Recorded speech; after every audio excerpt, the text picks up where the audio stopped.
Alors là, on est dans le portique extérieur qui est précédé d'un gopuram. Mais ce gopuram, au fur et à mesure du temps, eh bien, il va grandir au point qu'on ne verra plus le vimana, c'est-à-dire la tour qui est au-dessus, la pyramide. Hier, ce matin à Madurai, on ne voyait pas du tout, il a fallu se mettre à côté. Tandis qu'ici, la clarté de la composition, elle est vraiment très nette. On a une proportion qui est magnifique entre la longueur de l'ensemble, la largeur. Parce qu'ici, il y a l'ensemble du rectangle est fait de deux carrés égaux, et comme dans les mandalas, vous savez que les mandalas c'est des carrés. Alors ici, on a juxtaposé deux carrés, et dans ce deuxième carré, le carré dans lequel il y a le sanctuaire est strictement au centre, et il se trouve être exactement au quart de la largeur de l'ensemble du côté du rectangle. Par contre, la hauteur du vimana se trouve exactement la moitié de la largeur.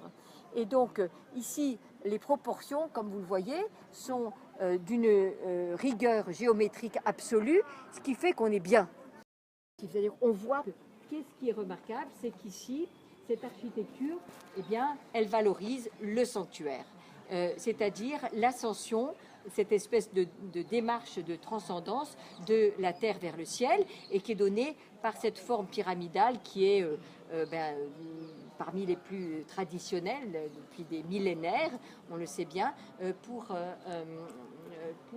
désigner donc cette idée d'ascension vers le haut. Alors ici, l'ensemble est donc posé sur un carré. Et quand vous aurez vos petits dossiers, vous vous rendez compte que dans ce carré, il y a un carré, et dans ce carré, il y a un carré. Donc, on a vraiment une structure de mandala, c'est-à-dire symbolique, où ce qu'on veut, c'est montrer qu'on est au centre du monde, et que là, l'énergie va être manifestée par ce mouvement ascensionnel et pyramidal.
ce mandapa, il a pour fonction de transformer le temple en un chariot.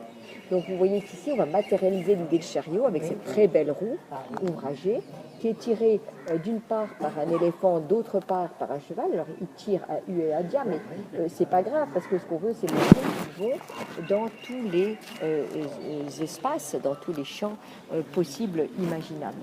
Et donc, il y a cette très jolie image de l'éléphant qui sert de rampe, dont la trompe va servir de rampe à l'escalier. Hein, c'est assez élégant. Et donc, cet éléphant qui court en tirant le temple. Le hall ici est prodigieux. C'est un des grands moments de la sculpture de l'époque Chola. Donc, il y a deux halls qui s'accrochent l'un à l'autre. Ici, on est dans le hall chariot. Après, on sera dans le hall de danse. Alors, le hall chariot, ici, vous voyez par rapport à la première période de l'art Chola, à quel point... yes. Oui, je vais lui donner ses sous. Et donc, la période Chola, vous vous souvenez, c'était des poutres qui étaient vraiment très bien proportionnées, très justes, mais très peu sculptées. Tout va être décoré de manière absolument splendide. Alors, le plafond à caisson, qui imite un plafond en caisson de bois, et qui est fait donc de grandes dalles monolithiques qui sont sculptées au sol et ensuite qui sont ajustées là-haut et qui racontent donc des récits. Au fur et à mesure qu'on avance dans le temps, ce qui va dominer, c'est l'ornement au détriment de la rigueur des proportions architecturales. Dans un premier temps, c'est l'architecture qui parle par elle-même, avec ses chiffres, avec sa géométrie, avec sa rigueur, et puis là, c'est le décor.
Quand même bien connu, hein. Combien c'est chaud? Alla sa il mondo.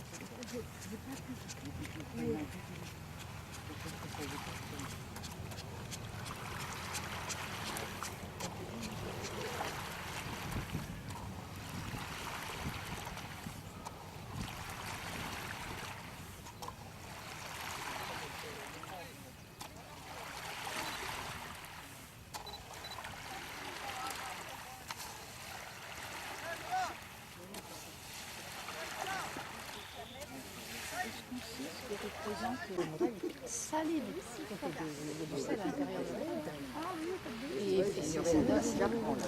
Et ça donne pareil, du sel. On travaille de la même façon.